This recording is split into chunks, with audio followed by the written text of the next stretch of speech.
Welcome, everyone. I've got different things to share with you today that I'm going to try to really put together so that it's helpful to you. Our readings, especially second letter of Paul to the Corinthians, talks about the necessity of persevering in hardship, of blowing past those things that are difficult, and to continue to be God's people in the world, doing the good that we need to do every day. And that encouragement is so important, that comes from the Holy Spirit, so that we don't cower, we don't back up, we don't become mediocre in the practice of our faith. A lot of it has to do with letting our own egos go and then living for Christ and letting His life, His love, His gospel message push us forward in life and all things. In the gospel, we have the story of James and John, and they want to know who's going to sit to the right and left. You know, the mother's kind of pushing them forward. And Jesus corrects them very, very, very beautifully in just saying, no, to really be part of my kingdom, it's to be of service to others, first and foremost. You know, one of the courageous people that we had in the last century, and it's wonderful that I have this opportunity to share with you, is St. Paul VI.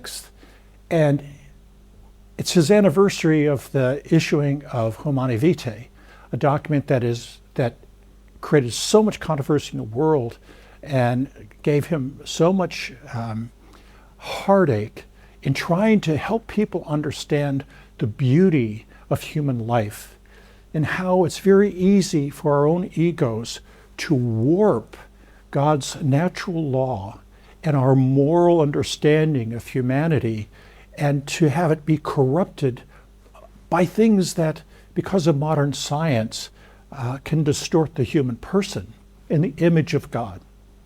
And so Humanae Vitae was one of those kinds of encyclicals that challenged the world in its understanding of human nature, of procreation, the meaning of marriage as far as couples, husband and wives cooperating with God's will in creating new human life. And he suffered tremendously ridicule, criticisms, all sorts of things that still have not gone away. The world sees the church as this monolithic kind of stubborn, unchanging entity that stops the progression of human progress in the world. And that's not true. The church always has to be a truth speaker in all areas of morality. And that's what John Paul VI did. John Paul II, and I'm glad I brought his name up accidentally, continued to talk about building a culture of life. And then we see with Pope Leo today, in our time right now, in his recent encyclical on the dignity of the human person and artificial intelligence and all those kinds of things that are swirling around that are challenging our understanding of humanity and where we need to have limits. All of these popes have tried to help us as God's people to understand the issues that we are facing and to be courageous in articulating our faith in ways that are true and loving and kind and generous and always open to God's will. That's one of the reasons why we've kind of showcased this past week natural family planning. Natural family planning is a beautiful means of cooperating with God's will in the creation of human life. And so for those couples, those spouses that want to really do God's will, they can cooperate with the Creator Himself in generating new life. What a privilege and a gift that is. Human life is the most important aspect of all of our theology, that it's in the human person that we have the image of God emblazoned within us, different from all other creatures in this world, and that we are called to love and give of ourselves and to love one another. So when you look at how God has created things in such beauty, the little slogan for natural family planning this week, and it's more than a slogan, of designed by God, guided by love, open to life.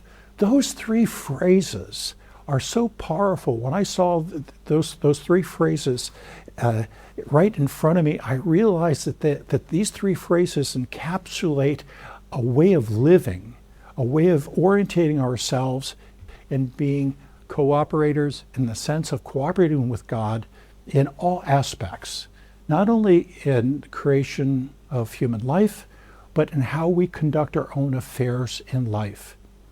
So designed by God, which is found in Humanae Vitae, it's kind of like the key phrase that sets the whole document up.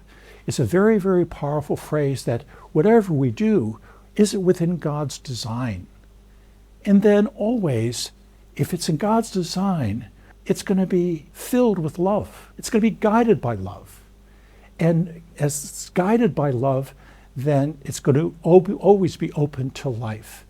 And if those three things aren't going on at the same time, then it can't really be good. So Pope Paul VI was a genius. He was a prophet. He was willing to be courageous and stand up against the juggernaut of technology and medical procedures and other kinds of things to call us back to saying, what is all of this about? Human sexuality, the human person, the generation of human life. And he gave some basic principles that have helped the church and helped many, many people realize the beauty of cooperating with God. So we need to cooperate with God in all aspects of our lives, always open to God's design, always willing to be open to love, and then always, always, always open to life. So God's design, guided by love, open to life. Boy, if those could be put on a shield, I would certainly put it on mine, because they symbolize what we are about as God's people. People who are loving and kind and generous, courageous, and willing to proclaim the gospel of Jesus Christ in the world despite all comers. So I offer those thoughts to you today. They filled me up personally and challenged me to be the best priest, best Christian I can be, the best brother, best family member, always looking to see how I can follow God's design. I've been guided by love and open to life. May that be your challenge too. God bless you.